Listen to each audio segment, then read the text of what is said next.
Hai guys, selamat berjumpa kembali di channel novel populer viral yang keren ini. Sebelum mengikuti kelanjutan kisah Dev atau Camping yang semakin seru dan mendebarkan ini, mohon bantuan kalian untuk subscribe, like, komen dan share video-video yang ada di channel ini ya. Perlu diketahui bahwa novel Perintah Kaisar Naga ini adalah termasuk kategori novel ongoing. Jadi waktu update dan jumlah bab setiap hari menyesuaikan dengan update dari autornya.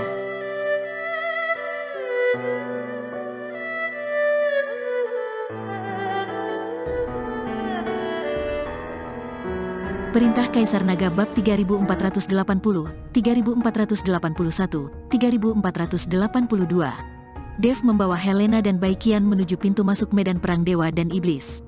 Medan perang para dewa dan iblis diperkirakan akan ditutup dalam beberapa hari. Dev tidak berencana untuk tinggal lagi, dia harus keluar dulu. Dengan Kipejia yang selalu menghantui dan mengejarnya, Dev tahu bahwa akan lebih sulit untuk menemukan harta karun di medan perang dewa dan iblis di masa depan. Tetapi tepat setelah Dev dan yang lainnya berjalan jauh, mereka menemukan bahwa tidak jauh dari sana, terlihat cahaya berkedip-kedip dan ada suara gemuruh. "Tuan, sepertinya ada pertarungan di depan, haruskah kita pergi dan melihat?" Mendengar gerakan di depannya, Helena tiba-tiba menjadi tertarik. Sepertinya itu pertarungan jarak dekat, sepertinya ini perkelahian yang melibatkan banyak orang. Mari kita pergi dan melihat apakah kita bisa mengambil kebocorannya. Pada saat ini, diperkirakan banyak orang telah mendapatkan sesuatu di medan perang para dewa dan iblis. Kita kebetulan berada di belakang burung kutilang kuning, dan nelayan mendapat untung. Baikian juga berbicara. Awalnya, Dev tidak terlalu berminat, tetapi ketika dia mendengar kata-kata Baikian, Dev juga tertarik. Jika dia benar-benar dapat mengambil beberapa harta, bahkan jika dia mengambil beberapa kristal yang mengandung energi abadi, itu bisa digunakan untuk memberi makan binatang penelan langit. "Ayo pergi, dan lihat," Dev mengangguk.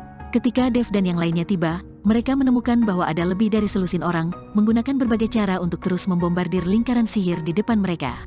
Di lingkaran sihir, terdapat kabut putih, dan tidak mungkin untuk melihat situasi di dalam.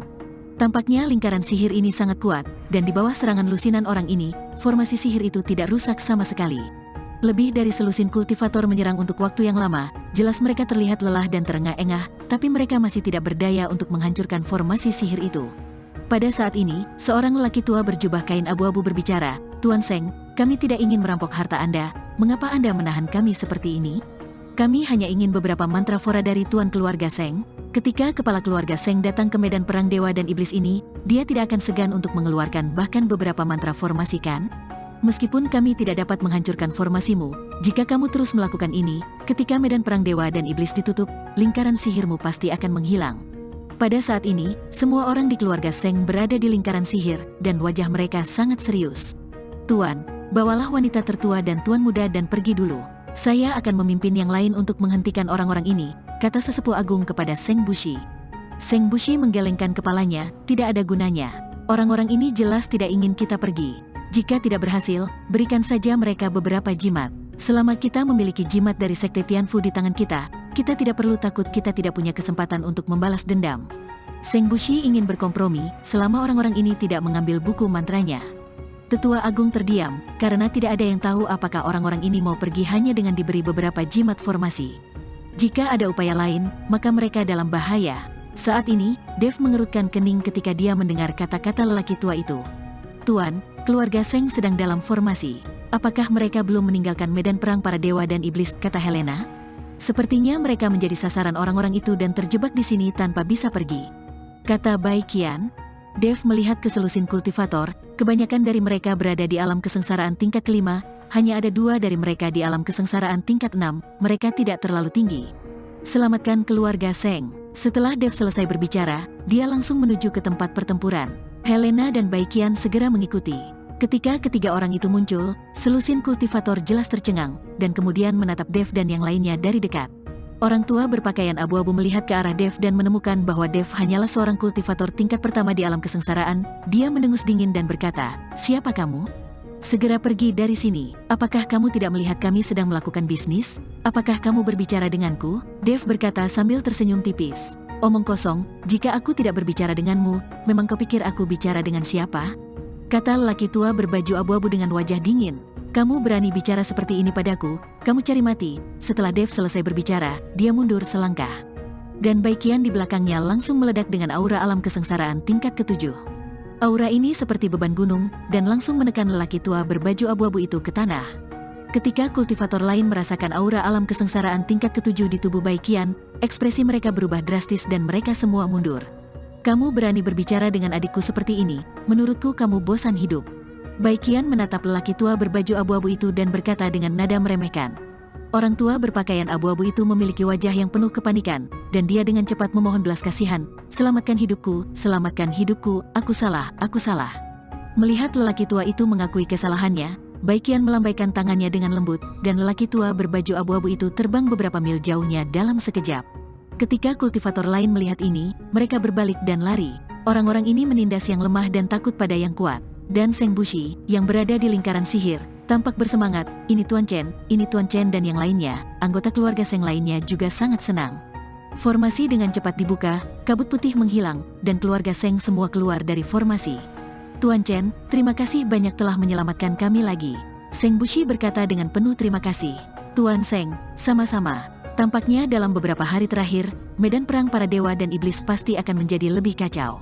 Lebih baik saya menemani Tuan Seng keluar, kata Dev. Tuan Chen, apakah Anda tidak akan tinggal selama beberapa hari lagi di sini? Seng Bushi bertanya dengan bingung. Aku tidak akan menunggu lebih lama lagi. Diperkirakan medan perang para dewa dan iblis telah lama dicari. Akan sulit menemukan harta karun itu lagi. Dev menggelengkan kepalanya. Alangkah baiknya jika Tuan Chen pergi bersama kami. Jangan sebutkan betapa bahagianya Seng Bushi. Sekarang Dev dan yang lainnya mengikuti. Seng Bushi tidak akan takut ada orang yang mengganggu mereka lagi. Namun saat Seng Bushi selesai berbicara, aura menakutkan tiba-tiba datang dari jauh, dan seluruh langit tiba-tiba tampak menjadi gelap. Kali ini, semua orang menjadi gugup. Sial, Qi Peijia ada di sini.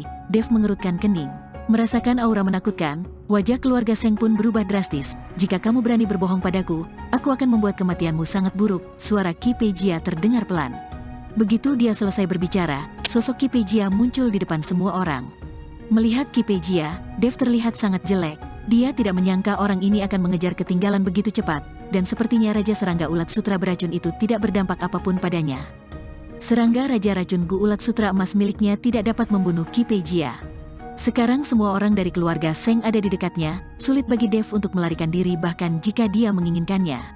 Jika dia sendirian, dia masih bisa menemukan cara untuk melarikan diri, tapi dengan begitu banyak orang di sekitarnya sekarang, dia tidak hanya tidak bisa banyak membantu, tapi dia juga harus mengkhawatirkan keselamatan mereka.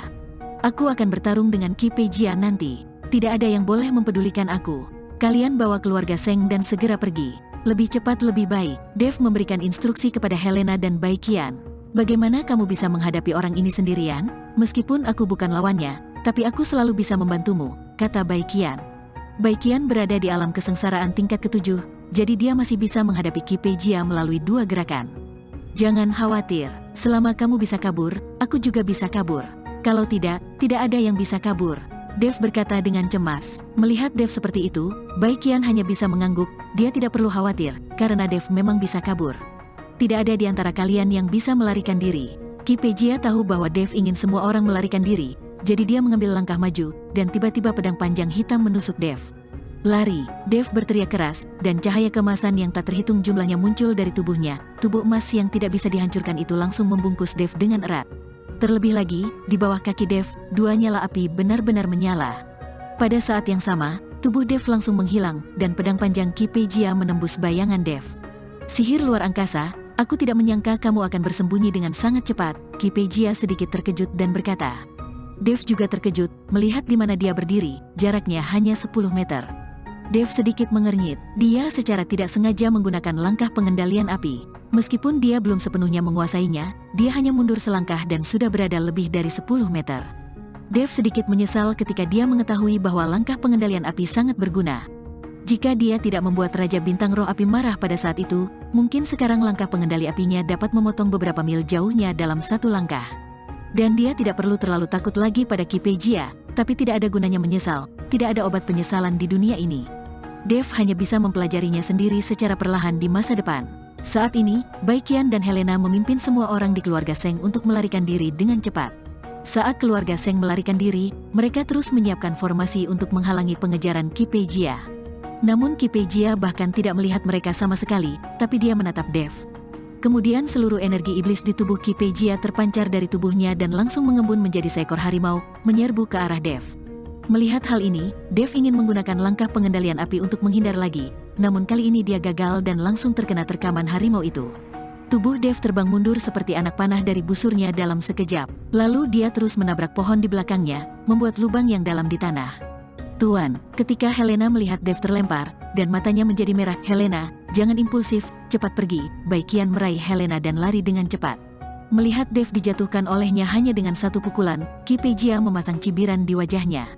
Adapun Helena dan yang lainnya yang melarikan diri, Ki Pejia bahkan tidak melihat mereka sama sekali. Dia ingin membunuh Dev terlebih dahulu, dan kemudian mengejar orang-orang ini. Dengan mata dewa yang dimilikinya, dia tidak takut orang-orang ini dapat melarikan diri. Dev perlahan keluar dari lubang. Meskipun pukulan barusan sangat kuat, Dev memiliki tubuh emas yang tidak bisa dihancurkan untuk melindungi tubuhnya. Ditambah dengan tubuh fisiknya yang kuat, tidak realistis bagi Ki Pejia untuk membunuh Dev dengan satu pukulan. Melihat Dev belum mati, Ki Pejia maju selangkah lagi dan langsung menuju Dev. Dev melihat kembali ke arah Helena dan yang lainnya yang melarikan diri, tapi kali ini dia tidak memilih untuk menghindar, melainkan meninju dengan seluruh kekuatannya. Tinju cahaya suci, Dev meninju, dan cahaya keemasan tiba-tiba muncul, dan langit yang tadinya gelap langsung bersinar dengan sangat terang. Hah, hanya trik kecil saja. Ki Pejia mendengus dingin, dan tubuhnya langsung ditutupi dengan baju besi sihir hitam. Tinju cahaya suci mengenai tubuhnya dan meledak secara langsung, berubah menjadi cahaya emas yang tak terhitung jumlahnya dan tersebar seperti kembang api. Setelah pukulan itu, Dev dengan cepat mundur. Saat ini, Helena dan yang lainnya telah melarikan diri jauh, dan Dev juga hendak melarikan diri, tidak mungkin dia bisa tinggal dan bertarung dengan Ki Pejia.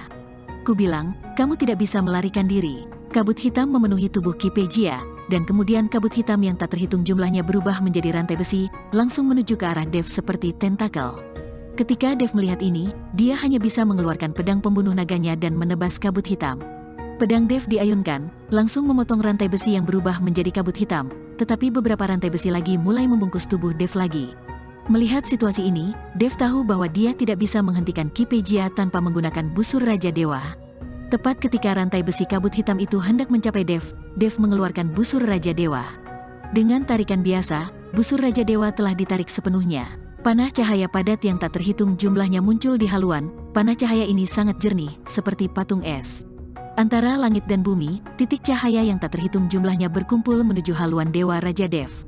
Fenomena aneh muncul di sekeliling langit, dan kehampaan mulai berputar. Aura mengerikan dari busur Raja Dewa terus menyebar ke segala arah. Wus, begitu Dev melepaskannya, panah cahaya yang tak terhitung jumlahnya ditembakkan. Rantai besi hitam itu, setelah tersentuh bulu panah yang ditembakkan oleh busur Raja Dewa, langsung berubah menjadi ketiadaan dan menghilang tanpa jejak. Bersambung.